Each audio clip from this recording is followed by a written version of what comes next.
Nilai maksimum dan minimum dari suatu fungsi ini kita biasa sebut dengan nilai ekstrim.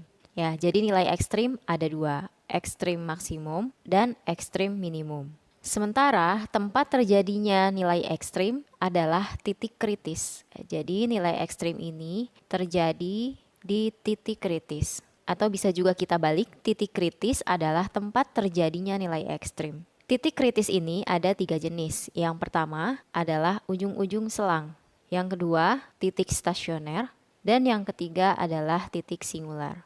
Ujung-ujung selang ini biasanya kita temukan pada soal ya. Misalnya kita diberikan suatu fungsi, kemudian fungsi tersebut hanya didefinisikan pada selang tertentu. Misalkan hanya pada selang A sampai dengan B. Ya, maka nanti A dan B-nya adalah titik kritis. Kemudian titik stasioner adalah titik X sama dengan C, di mana nilai turunan pertama di titik X sama dengan C, nilainya adalah 0. Ya, jadi ketika F aksen C sama dengan 0, maka X sama dengan C ini adalah titik stasioner. Lebih lanjut lagi kita sebut sebagai kandidat dari titik kritis. Sementara titik singular adalah X sama dengan C, di mana F aksen C tidak ada. Maksudnya tidak ada ini jadi di titik X sama dengan C, fungsi ini tidak memiliki turunan. Biasanya kita menemukan titik singular ini pada fungsi-fungsi seperti fungsi rasional atau fungsi nilai mutlak. Untuk lebih jelasnya, di sini saya memiliki 3 buah gambar. Jadi ini gambar yang pertama, yang kedua, kemudian yang ketiga. Pada gambar yang pertama, di sini ada endpoints atau ujung-ujung selang, yaitu A dan B. Kita bisa lihat di sini di titik X sama dengan A tercapai nilai maksimum dan di titik X sama dengan B tercapai nilai minimum. Atau bisa juga kebalikannya, di titik A tercapai minimum dan B tercapai maksimum. Nanti bisa kita lihat lebih lanjut melalui gambar grafik atau kita hitung nilainya. Kemudian untuk gambar yang kedua, di sini adalah titik stasioner ya, di mana titik stasioner itu tercapai ketika nilai turunan di titik tersebut sama dengan 0, nilai turunan pertama ya. Contohnya di sini ada 3 titik stasioner seperti ini ya. Salah satu ciri titik stasioner adalah garis singgung pada titik tersebut adalah mendatar seperti ini ya. Maka disitulah letak titik stasioner atau secara matematis kita menulisnya yaitu ketika nilai F aksen C sama dengan 0, yaitu ketika gradien dari persamaan garis singgungnya sama dengan 0. Jadi grafik garis singgungnya mendatar. Kemudian gambar yang ketiga adalah titik singular atau ada juga yang menyebut titik singulir, yaitu titik di mana nilai turunan di titik tersebut tidak ada. Kita bisa lihat di sini ya, di titik yang ini. Gambar ini menunjukkan kurva yang tajam di titik ini. Kurva yang tajam biasanya menandakan bahwa di titik itu merupakan titik singular atau nilai turunannya tidak ada. Kemudian di sini untuk titik yang ini juga kita bisa lihat bahwa nilai limit kiri dan nilai limit kanan tidak sama, akibatnya fungsinya tidak kontinu, dan karena fungsinya tidak kontinu di titik tersebut maka turunannya juga tidak ada. Nah, jadi inilah 3 kandidat tempat terjadinya titik kritis. Lanjut kita masuk ke 3 contoh soal yang ada di sebelah kanan ya. Soalnya adalah tentukan titik-titik kritis serta nilai maksimum dan minimum dari fungsi berikut. Ya, kita bahas dari fungsi yang pertama yaitu f(x) sama dengan min 2x pangkat 3 tambah 3x kuadrat. Kemudian fungsi ini terdefinisi di negatif setengah sampai dengan 2. Dari sini kita mulai dengan pengecekan satu persatu. Jadi kita cek apakah ujung selangnya ada. Nah, ternyata karena kita diberikan selang tutup negatif setengah sampai 2, ini artinya kita punya titik-titik di ujung selang, yaitu X sama dengan negatif setengah dan X sama dengan 2. Ya, ini adalah titik kritis. Kemudian kita cek yang kedua adalah titik stasioner. Untuk mencari titik stasioner, kita cari turunan pertamanya, kemudian kita buat sama dengan 0.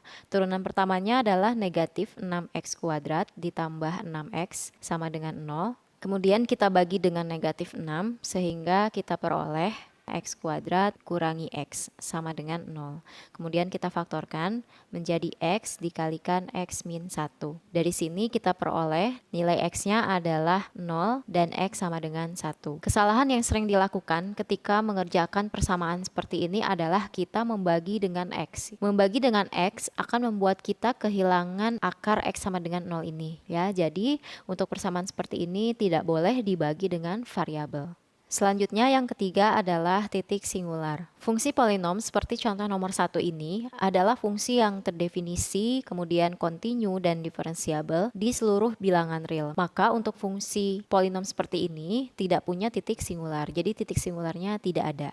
Karena kita sudah punya titik-titik kritisnya, selanjutnya kita cari titik manakah yang memberikan nilai maksimum dan nilai minimum. Jadi kita mulai dari titik-titik pada ujung selang, kita tentukan nilai fungsinya di X sama dengan min setengah ya. Jadi kita masukkan atau kita substitusi X sama dengan min setengah ke fungsinya, yaitu min 2 kalikan negatif setengah pangkat 3 tambah 3 kalikan negatif setengah pangkat 2. Kita dapatkan hasilnya adalah 1.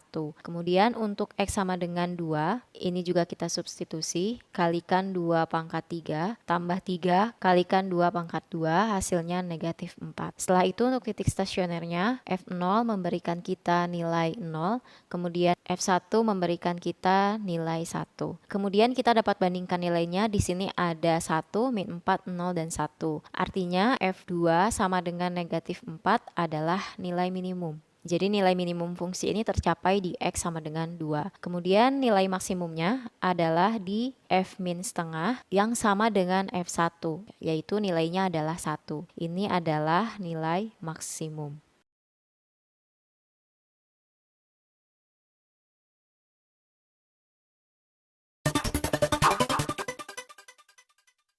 Di video kali ini kita akan membahas mengenai lokal maksimum dan lokal minimum ya. Jadi di video sebelumnya, ya lebih tepatnya di video 1 mengenai aplikasi turunan, kita sudah belajar bagaimana cara menentukan maksimum dan minimum atau titik kritis ya. Tapi di situ kita hanya mencari kandidat dari titik-titik kritisnya saja tanpa kita menentukan mana yang menjadi nilai maksimum dan mana yang menjadi nilai minimum. Sementara untuk meyakinkan mana yang menjadi maksimum dan minimum, di sini kita memerlukan yang namanya uji turunan pertama dan uji turunan kedua. Kalau sebelumnya kita hanya menentukan titiknya saja, kali ini kita melakukan pengujian terhadap titik tersebut. Hal itu bertujuan untuk meyakinkan kita bahwa titik tersebut memang titik tercapainya lokal maksimum atau lokal minimum. Ya, lokal maksimum dan lokal minimum dapat kita uji dengan dua cara ya, ada uji turunan pertama dan uji turunan kedua. Untuk uji turunan pertama, jika f aksen C mengalami perubahan yaitu dari positif menjadi negatif, maka fc adalah nilai lokal maksimum. Ya, atau sebaliknya, jika f aksen C mengalami perubahan dari negatif menjadi positif, maka FC adalah lokal minimum. Untuk lebih lengkapnya, misalkan di sini saya punya titik ya, misalkan A dan B. Ketika kita lakukan uji titik terhadap turunan pertama, kita dapatkan untuk daerah yang lebih dari B, tandanya positif, kemudian negatif, kemudian positif. Masih ingat di video sebelumnya kita membahas tentang kemonotonan, di mana jika turunan pertama lebih dari 0 atau positif, maka grafik fungsinya itu monoton naik ya, atau grafiknya nanti akan naik seperti ini. Kemudian jika turunan pertama nilainya kurang dari 0 atau negatif, maka nanti grafik fungsinya akan monoton turun. Misalkan seperti ini. Lalu di sini ada tanda positif, artinya monoton naik. Dari sini kita bisa menebak atau mengira-ngira ya. Jadi ini ada perubahan tanda dari yang semula positif, f aksen x-nya lebih dari 0. Kemudian untuk yang ini turunan pertama atau f aksen x-nya kurang dari 0. Jadi setelah grafik ini naik, kemudian di titik A grafiknya turun. Artinya di sini tercapai nilai maksimum. Kemudian sebaliknya untuk di titik B di sini sebelumnya grafiknya turun, kemudian naik ya. Artinya di sini tercapai minimum. Nah, ini untuk uji turunan pertama. Untuk lebih jelasnya, di sini saya memiliki gambar yang saya ambil dari buku kalkulus karangan Thomas. Jadi sebetulnya ada dua istilah untuk maksimum dan minimum ini. Ada maksimum minimum lokal dan ada juga maksimum minimum absolut. Atau lebih sering juga kita menggunakan istilah maksimum minimum global. Di sini kita bisa lihat ya, dari mulai titik X sama dengan A, grafik ini monoton naik karena nilai turunan pertamanya lebih dari 0. Kemudian ada titik stasioner. Ingat titik stasioner tercapai ketika nilai turunannya di X sama dengan C1 ini sama dengan 0. Jadi di X sama dengan C1 ini adalah titik stasioner. Kemudian setelah titik stasioner ini, nilai turunannya masih lebih dari 0. Ini menandakan bahwa belum tentu terjadi perubahan kemonotonan di titik stasioner. Buktinya adalah di titik C1 ini. Titik C1 adalah titik stasioner, tapi kurvanya terus monoton naik. Jadi tidak terjadi perubahan kemonotonan. Lanjut, semula kurva ini monoton naik, kemudian ada lagi titik stasioner di sini, kemudian kurvanya turun karena nilai turunannya kurang dari 0 ya. Jadi kurvanya turun. Maka perubahan kemonotonan tadi dari yang semula kurvanya naik kemudian turun menjadi nilai maksimum lokal. Lanjut, setelah kurvanya turun, di sini ada titik stasioner lagi, kurvanya naik. Maka di titik X sama dengan C3 terjadi perubahan kemonotonan dari semula kurvanya turun kemudian naik. Inilah yang kita sebut titik minimum lokal. Di sini ada titik singular ya, kita bisa lihat cirinya yaitu dari kurvanya atau grafiknya yang tajam ya. Jadi ada bentuk yang runcing. Nah, ini tanda bahwa di situ terjadi titik singular. Setelah titik singular, kurvanya monoton turun ya, ada lagi titik stasioner, kemudian turun lagi.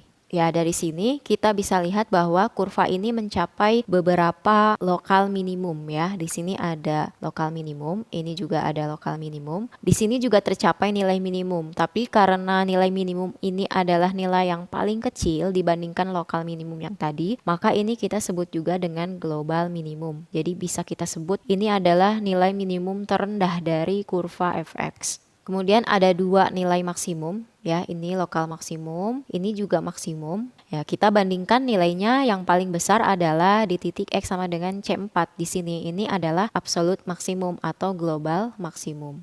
Jadi ada istilah lokal maksimum, global maksimum, lokal minimum, dan global minimum. Untuk membedakan mana global dan lokal, kita hanya perlu membandingkan nilai mana yang paling besar dan nilai mana yang paling kecil. Nah, ini untuk uji turunan pertama. Selain uji turunan pertama, ada juga uji turunan kedua. Uji turunan kedua ini ada dua kriteria, yaitu jika turunan kedua di X sama dengan C lebih dari 0, maka FC adalah minimum lokal. Sementara jika nilai turunan kedua di X sama dengan C kurang dari 0, maka FC adalah maksimum lokal. Ya, jadi ini dua uji ya, kita uji dengan turunan pertama atau uji turunan kedua. Ya, kita masuk ke pembahasan soal atau latihan soal. Soalnya adalah dengan menggunakan uji turunan pertama dan uji turunan kedua, tentukan titik tercapainya nilai maksimum atau minimum lokal untuk fungsi berikut. Ya, mengulang sedikit materi di video 1. Jadi nilai ekstrim itu tercapai di titik kritis. Dan kandidat titik kritis itu ada 3. Yang pertama adalah ujung selang. Yang kedua titik stasioner.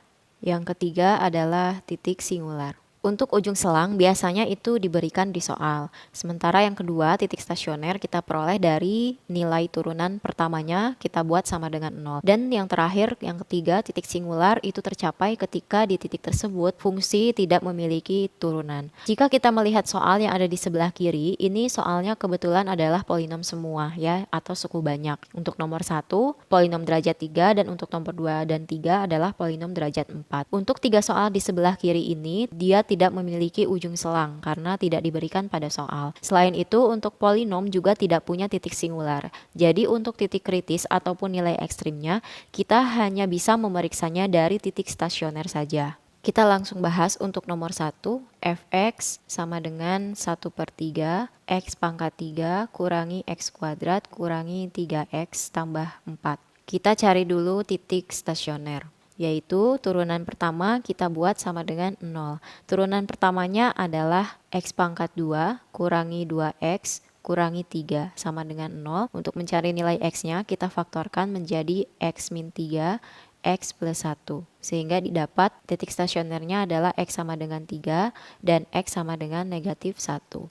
Ya, di sini kita lakukan uji turunan pertama dulu ya. Jadi ada dua titik yaitu min 1 dan 3. Kemudian kita lakukan uji titik. Ya, misalkan di sini boleh diambil nilainya x sama dengan 4. Kemudian kita substitusikan ke fungsi turunannya. F aksen 4 sama dengan 4 kuadrat kurangi 2 kali 4 kurangi 3 sama dengan 16 kurangi 8 kurangi 3 sama dengan 5. Jadi tanda di sini adalah positif. Kemudian untuk bagian tengah bisa dicoba misalkan x-nya sama dengan 0. Nanti tandanya adalah negatif. Dan untuk yang paling sebelah kiri tandanya positif. Dari sini kita bisa lihat ada perubahan tanda ya di X sama dengan min 1. Karena positif nanti kurvanya akan naik, di sini akan turun, kemudian nanti akan naik lagi. Di sini kita bisa simpulkan bahwa di F-1 tercapai maksimum lokal. Kemudian di F3 tercapai minimum lokal.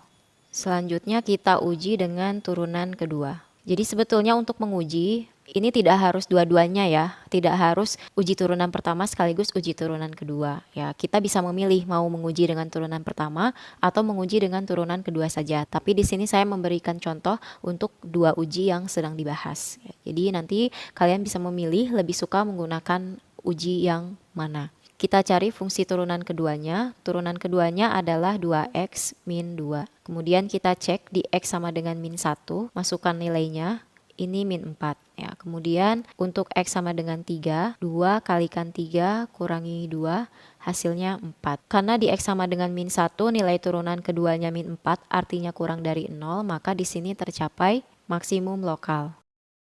Kemudian untuk di X sama dengan 3, nilai turunan keduanya adalah 4 dan lebih dari 0, maka tercapai minimum lokal. Lanjut ke soal yang kedua, yaitu fx sama dengan 1/4 x pangkat 4 tambah x pangkat 3 kurangi 2x kuadrat. Kita cari dulu titik kritisnya, yaitu titik stasioner. Turunan pertama sama dengan 0. Turunan pertamanya adalah x pangkat 3 ditambah 3x kuadrat kurangi 4x sama dengan 0. X-nya kita keluarkan sehingga di dalam kurung sisa x pangkat 2 tambah 3x kurangi 4. Kita faktorkan menjadi x min 1, x plus 4. Diperoleh ada 3 nilai x, yaitu x sama dengan 0, x sama dengan 1, dan x sama dengan min 4. Di sini kita lakukan uji turunan pertama. Jadi ada 3 titik, yaitu min 4, 0, dan 1. Setelah dilakukan uji titik, nanti akan kita peroleh tandanya positif, negatif, negatif. Jadi di sini ada perubahan kemonotonan dari yang semula grafiknya turun, kemudian naik, turun lagi, kemudian naik. Jadi bisa kita simpulkan di titik ini, yaitu di F-4, tercapai nilai minimum lokal. Kemudian di F0, yaitu di sini, tercapai nilai maksimum lokal. Dan di X sama dengan 1, yaitu di F1, ini adalah nilai minimum lokal. Ya, di sini kita bisa lihat ada 2 nilai minimum lokal. Tentu saja di antara 2 nilai minimum ini ada nilai yang paling kecil. Jadi kita bisa cari nilai F-4. Ini nilainya kita masukkan ke fungsi pada soal. Nilainya adalah negatif 32. Kemudian untuk nilai minimum lokal yang satu lagi, yaitu di X sama dengan 1, nilainya adalah negatif 3/4. Manakah yang lebih kecil? Ya, yang paling kecil adalah yang min 32. Jadi untuk F-4 ini bukan minimum lokal, tapi minimum global. Lanjut kita lakukan uji turunan kedua. Kita tentukan dulu fungsi turunan keduanya adalah 3x kuadrat tambah 6x kurangi 4. Kemudian cari untuk turunan kedua di x sama dengan min 4. 3 kalikan min 4 dikuadratkan tambah 6 kali min 4 kurangi 4. Hasilnya adalah 48 kurangi 24 kurangi 4 sama dengan 20. Ini lebih dari 0. Jadi di sini terjadi minimum lokal. Kemudian di X sama dengan 0, kita masukkan hasilnya adalah min 4. Ini kurang dari 0, maka terjadi maksimum lokal. Terakhir di X sama dengan 1, 3 kalikan 1 ditambah 6 kali 1 kurangi 4. Hasilnya 5, ini lebih dari 0 dan ini juga minimum lokal. Kemudian karena di sini ada 2 minimum lokal, langkahnya sama seperti tadi. Kita tentukan mana nilai minimum yang paling minimum. Dan kita dapatkan hasilnya bahwa di X sama dengan min 4 bukan minimum lokal, melainkan minimum global.